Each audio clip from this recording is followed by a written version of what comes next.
الحمد للہ رب العالمین، الصلاۃ والسلام علی سید الانبیاء والمرسلین وعلی آلہ واصحابہ اجمعین، اما بعد، اعوذ باللہ من الشیطان الرجیم، بسم اللہ الرحمن الرحیم۔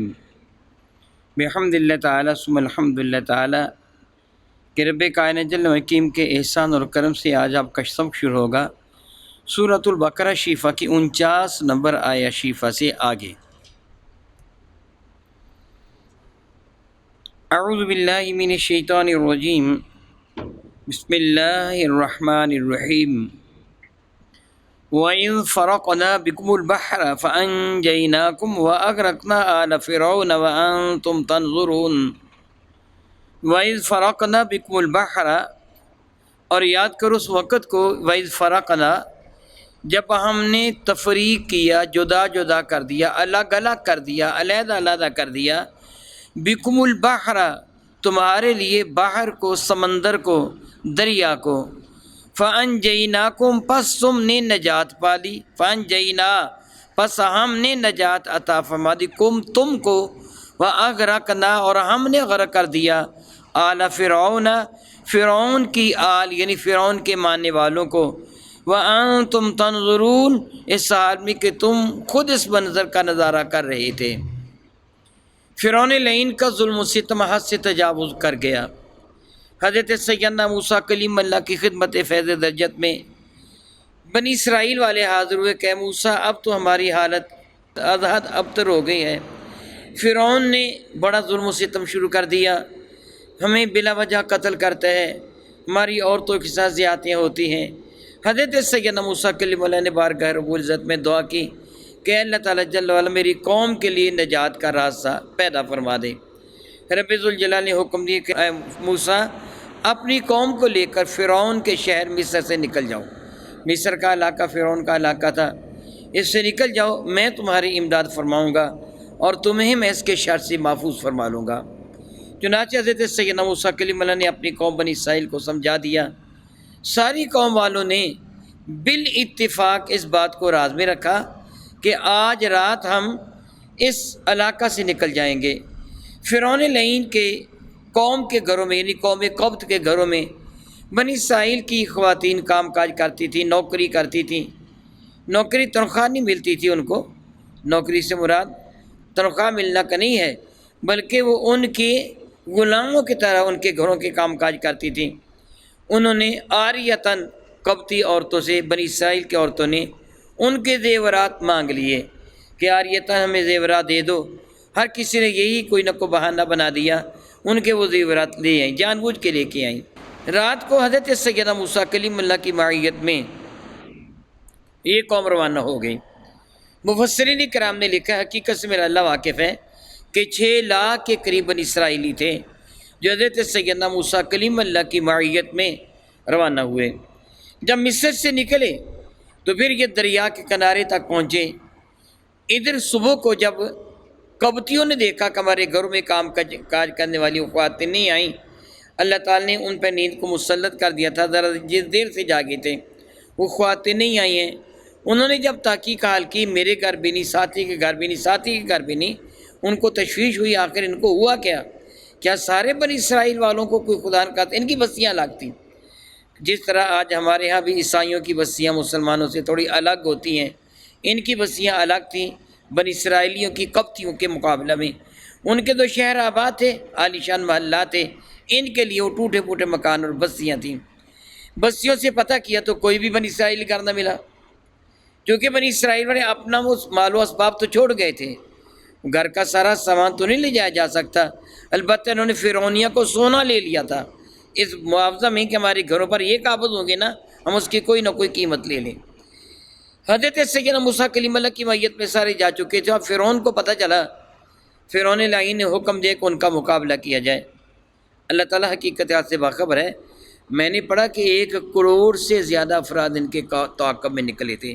حقیقت سے اللہ تعالیٰ واقف ہے، میں نہیں جانتا کتنے تھے، بہرحال میں یہ کہہ سکتا ہوں ایک بڑی تعداد میں لوگ فرعون لعین کی قیادت میں حضرت موسیٰ کلیم اللہ اور کی قوم کے تعاقب میں نکلے۔ جب یہ قوم دریا کے کنارے تک پہنچی، موسیٰ کلیم اللہ کی قوم، تو نے اپنے پیچھے گرد و غبار کو اڑتے ہوئے دیکھا، غور کیا تو فرعون لائن کا ایک بہت بڑا لشکر نظر آیا، اور جو پوری طرح مسلح تھا۔ یہ تو اپنے پاس اتنے ہتھیار بھی لے کے نہیں آئے تھے، ان کا پروگرام کو لڑائی کا تو نہیں تھا۔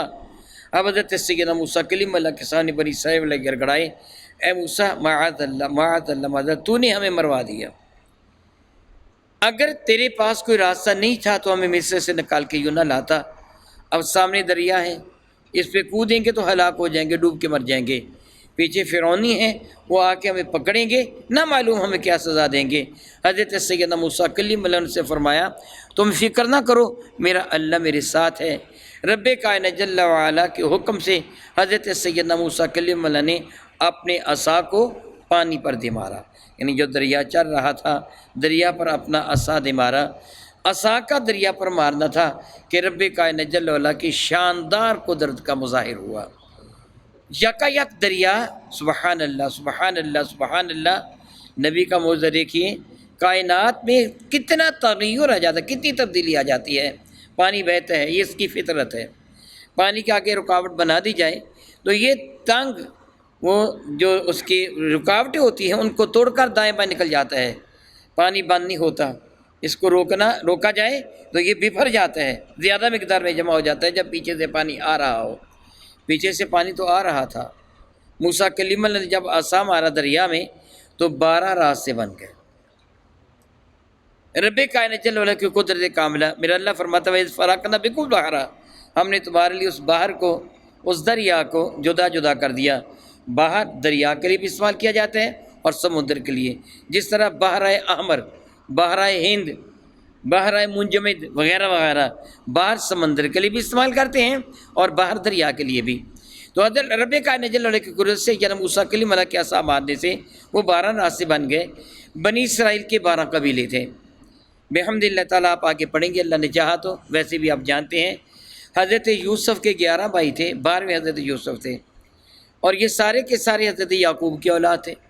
یہ 12 کے 12 بیٹے جو ہیں یہ حضرت یعقوب کی اولاد تھے، اور یعقوب علیہ السلام کا لقب اسرائیل ہے، تو بنی اسرائیل ان کی اولاد۔ ان کے 12 بیٹوں سے 12 قبیلے چلے، ایک باپ کے 12 بیٹے یعقوب کے علیہ السلام، ان کے 12 بیٹے۔ یہ بیٹے ایک باپ کے ہونے کے باوجود ان کا آپس میں بہت زیادہ اختلاف تھا، اکٹھے بھی تھے لیکن ایک دوسرے کے مخالف بھی بہت زیادہ تھے، ایک گھاٹ سے پانی بھی نہیں پی سکتے تھے، جس طرح کہ انشاءاللہ تعالیٰ آپ آگے پڑھیں گے۔ ان کے لیے پانی کے لیے 12 چشمے پیدا کرنے پڑے تھے موسیٰ کلیم اللہ کو۔ یہ 12 راستے بن گئے کہ ہر بندہ اپنے اپنے راستے سے گزر جائے۔ رب کائنات کی شان بے نیازی دیکھیے، وہ دریا نیل یا جو بھی، بعض نے بحر کلزم لکھا ہے، بعض نے دریا نیل لکھا ہے، جو بھی دریا تھا اللہ تعالیٰ بہتر جانتا ہے۔ رب کائنات کی قدرت کاملہ دیکھیے، نہیں جانتا میں کہ اللہ ہی بہتر جانتے ہیں کتنے عرصے سے وہ دریا چل رہا تھا، لیکن رب کائنات نے جب دریا سے پانی کو روکا یکلخت ان راستوں کو خشک کر دیا، یعنی دھوڑ اڑنے لگی ان راستوں سے۔ بنی اسرائیل کے 12 قبائل اپنے اپنے راستے میں داخل ہو گئے۔ جب یہ داخل ہوئے ان کی تعداد جتنی بھی تھی، جس طرح مفسرین نے 6 لاکھ تعداد رکھی ہے، تو یوں سمجھیے کہ 50 ہزار اوسطاً، کمی بیشی تو اللہ تعالیٰ بہتر جانتا ہے، ہر وہ راستے میں داخل ہو گئے۔ اب انہوں نے موسیٰ کلیم اللہ سے کہا، موسیٰ، ان میں سے بعض نے کہا ہمیں کیا پتہ ہے کہ ساتھیوں کا کیا حال ہے، میرے دوسرے قبیلے کا کیا حال ہے۔ سیدنا موسیٰ کلیم اللہ کی دعا سے رب کائنات کے حکم سے ایک اور عصا دریا میں مارا گیا، تو دریا کا وہ پانی جو برف کے تودوں کی طرح درمیان میں کھڑا تھا، وہ پانی مایا ہونے کے باوجود ایک قطرہ بھی دائیں بائیں نہیں جا رہا تھا۔ جس طرح برف کا ایک تودا کھڑا ہوتا ہے، اس طرح وہ پانی کھڑا تھا، راستے بنے ہوئے تھے، درمیان سے جا رہے تھے۔ اب کی بار عصا مارنے کی وجہ سے وہ شیشے کی طرح صاف ہو گیا، اور اتنا زیادہ شفاف کہ وہ ایک دوسرے کو دیکھ بھی رہے تھے اور باتیں بھی کر رہے تھے۔ جب ان کا آخری فرد دریا سے باہر نکل رہا تھا تو فرعون کا وہ دستہ، فرعون کا جو لشکر تھا، تیز رفتاری کے ساتھ دوڑا آ رہا تھا، وہ دریا کے کنارے تک کا پہنچا۔ اب فرعون نے دیکھا اور اس کے ہمراہیوں نے کہ دریا نے ان بھاگنے والوں کے لیے راستہ بنا دیا ہے، راستہ دے دیا ہے۔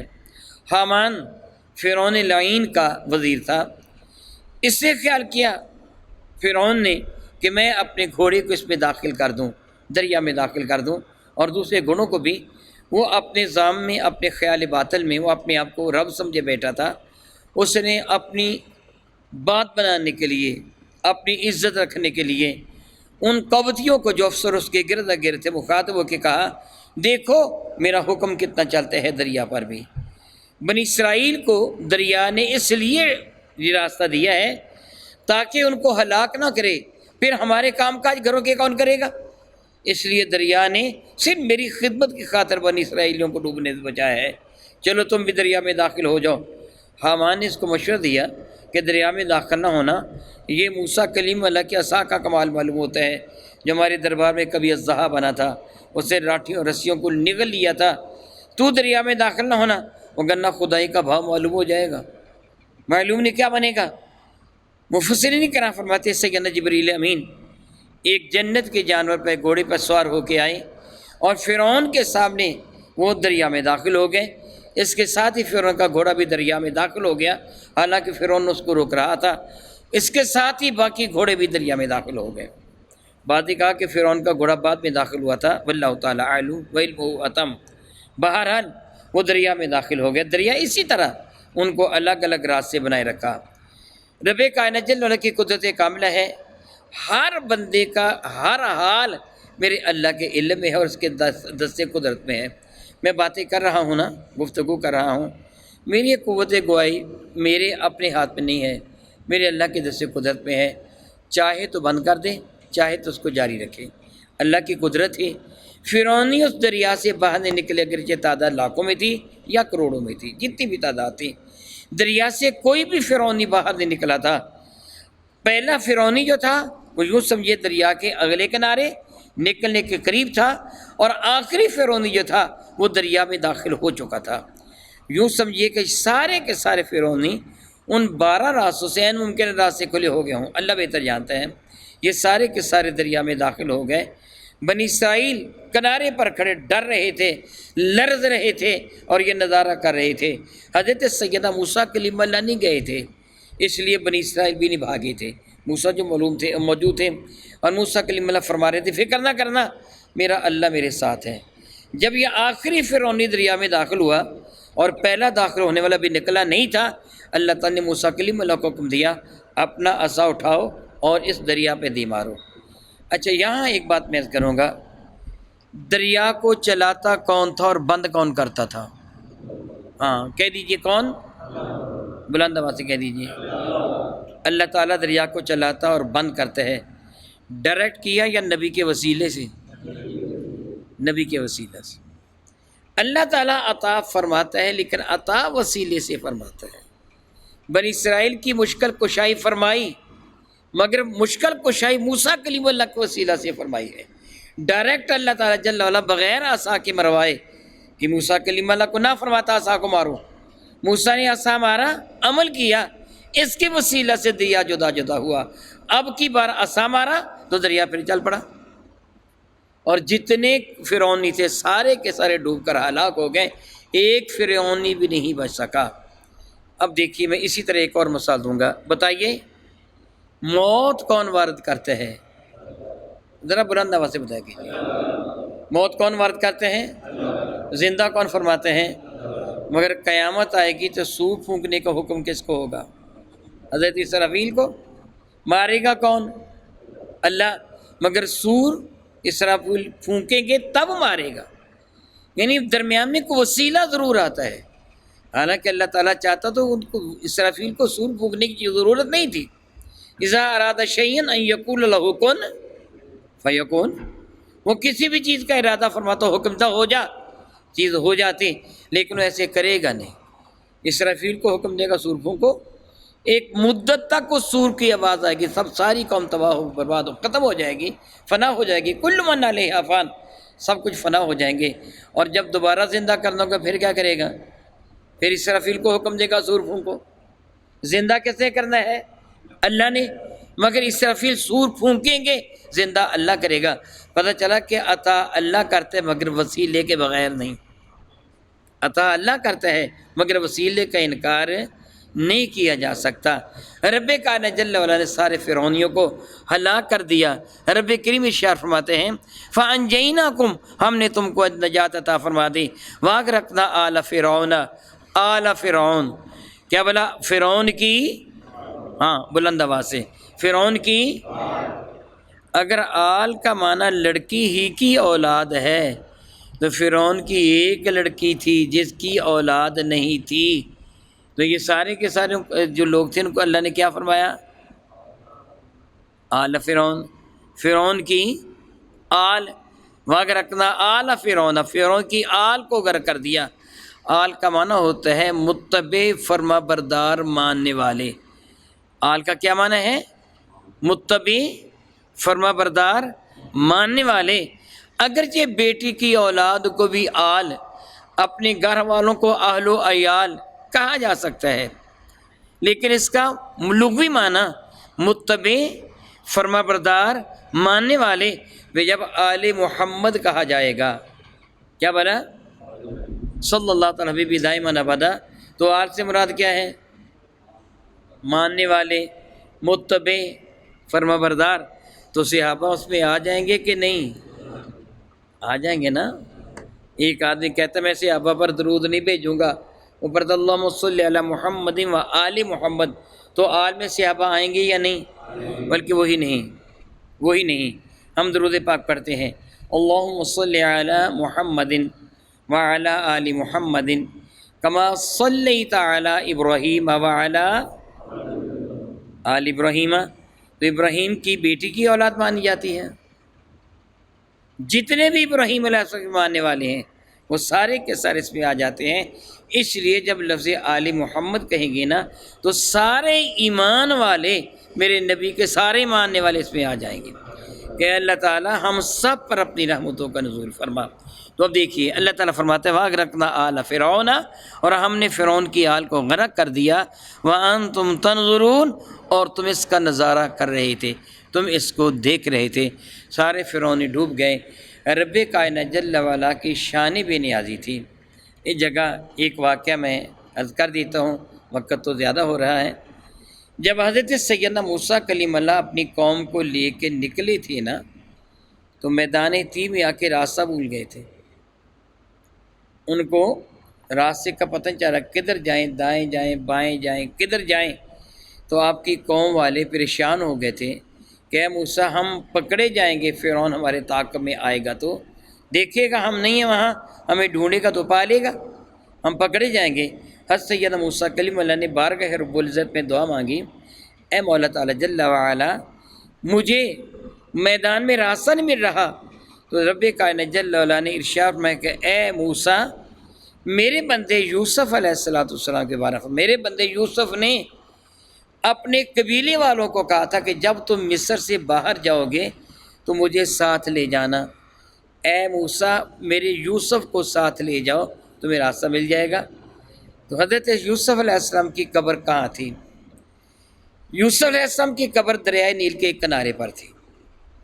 جس کنارے پر یوسف علیہ السلام کی قبر تھی وہ سارا علاقہ سرسبز و شاداب تھا اور دوسرا علاقہ بنجر تھا۔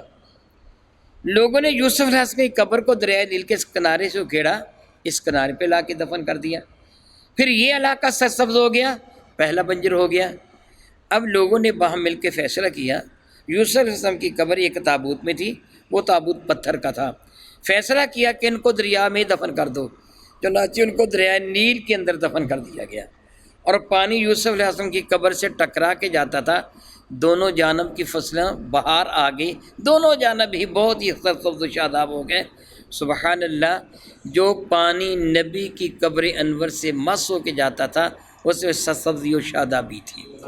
نبی کی قبر کے صدقہ سے علاقہ سرسبز و شاداب ہوتا تھا۔ یہ صحیح حدیث مبارکہ بھی ہیں جو میرے نبی نے یہ بتایا جو میں عرض کر رہا ہوں۔ موسیٰ کلیم اللہ جب جانے لگے نا تو ان کو کہا کہ یوسف کی قبر کو لے کے جاؤ، تو آپ نے کہ مولا مجھے بتا دے قبر کہاں ہے۔ اب اللہ تعالیٰ کا وہ نظام دیکھیے شان بے نیازی۔ اللہ تعالیٰ فرمایا اپنی قوم سے پوچھ قبر کہاں ہے۔ آپ نے تحقیقات کی تو کسی کو پتہ چلا، ایک بڑھیا عورت تھی، وہ کہنے لگی مجھے بتائیں۔ تو موسیٰ کلیم اللہ فرمایا بتا کہاں ہے قبر، کہنے نہیں بتاؤں گی۔ کیا کہنے لگی؟ نہیں بتاؤں گی. آپ بڑے غصے والے تھے. غصہ میں کہ فرمایا کہ بتا. کہنے لگی کہ ایک شرط ہے تب بتاؤں گی. فرمایا کہ شرط کیا ہے؟ کہنے لگی کہ میں ہوں بوڑھی، مجھ سے چلا نہیں جاتا، میں تمہارے ساتھ جانا چاہتی جا رہی ہوں، مجھ سے چلا نہیں جاتا، دعا کریں کہ میں جوان ہو جاؤں. ایک اور شرط بھی ہے. یعنی کہ وہ شرط کیا ہے؟ یعنی کہ جنت میں اس محل کے اندر رہوں گی جہاں تم رہو گے. یہ دو شرطیں پوری کر دو. اب بتاتی تھی قبر. موسیٰ کلیم اللہ غصہ میں آ گیا، کہنے کہ یہ کیا شرطیں ہوئی؟ چلو میں دعا کر دیتا ہوں، اللہ تعالیٰ تو جوان کر دے گا. یہ کہ جس محل میں تم رہو گے وہیں میں رہوں گی. دراصل یعنی قیامت کے دن میں آپ کی زوجیت میں رہوں، جس محل میں تم رہو وہیں میں رہوں. یہ شرط تیری کیسی ہوئی؟ تو اپنے رب ذوالجلال کی حضور عرض کیا مولا تعالیٰ یہ ایسی شرط مانتی ہے؟ رب کریم فرمایا موسیٰ پوری کر دے، تیرا کیا جاتا ہے، پوچھ لے. اب رب بتا سکتا تھا نا، نہیں بتایا. حضرت موسیٰ کریم نے فرمایا چل دونوں شرطیں پوری ہیں. دعا کی وہ جوان بھی ہو گئی. دوسری شرط کہ جنت میں تمہارے ساتھ ہوں گی اسی محل کے اندر، یہ بھی شرط وعدہ کر لیا. تو اسے بتا دیا دریا نیل کے اندر ہے. پھر رب نے بتا دیا وہاں سے نکال لو. تو یوسف کی قبر کو یہ ساتھ لے کے لوگ آئے تھے اور پھر پار گئے تھے. دیکھیے رب کائنات جل وعلا کیسا بے نیاز ہے، اپنے برگزیدہ بندوں کی تمناؤں کو کس انداز سے پورا فرماتا ہے. سبحان اللہ تعالی و بحمدہ، او کما قال علیہ الصلوۃ والسلام، او کما قال اللہ تبارک و تعالی جل وعلا، واللہ تعالی اعلم باسرار کتاب.